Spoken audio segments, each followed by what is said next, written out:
Hi,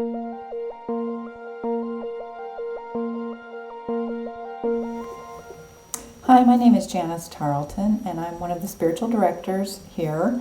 And I just want to say I'm just super excited about the Well-Being of Pastors initiative, and just want to commend you for taking advantage of this soul care opportunity that Chris and many of us have just really longed for and worked toward for a long time. So kudos to you for valuing this.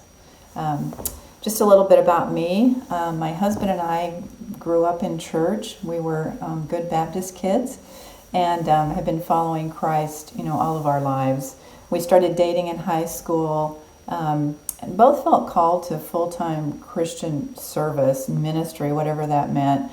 And especially him, he felt called to be a pastor, but we just didn't know the path for that really. So we ended up getting filled with the Spirit. That led us into the charismatic movement, kind of wandered in and out of churches until we landed in the Vineyard, and just really felt like we were at home. There was the good, strong biblical teaching, as well as just a non-hype approach to the things of the Spirit. So ended up in Brian Anderson's church in Phoenix, and my husband ended up going on staff there. So God brought us full circle and brought him into the ministry. Was there 8 years, loved it, never wanted to go anywhere else, but felt a strong call to plant our own church, which we did in the northern part of Phoenix. And I would say that the church plant was one of the vehicles that the Lord used really to bring us to the end of ourselves.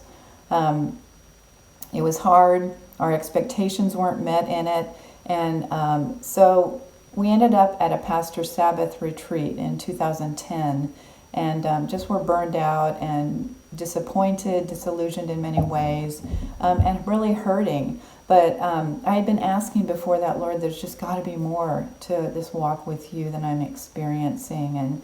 And that was the first time I'd ever heard of spiritual direction, or inner healing prayer, or contemplative practices. And so I would say that was really a pivotal time in our lives. We began to live into those rhythms, experience the peace of Christ in a really deep way.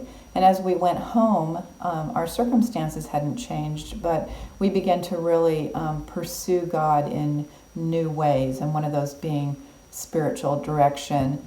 I would say, for me, I can't imagine not being in spiritual direction now.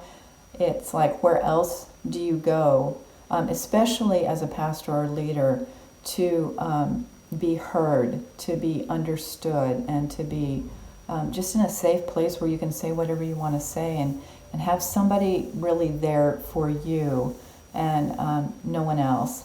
And so I became trained in spiritual direction after that, began actually teaching some of the spiritual training cohorts, and I just love it.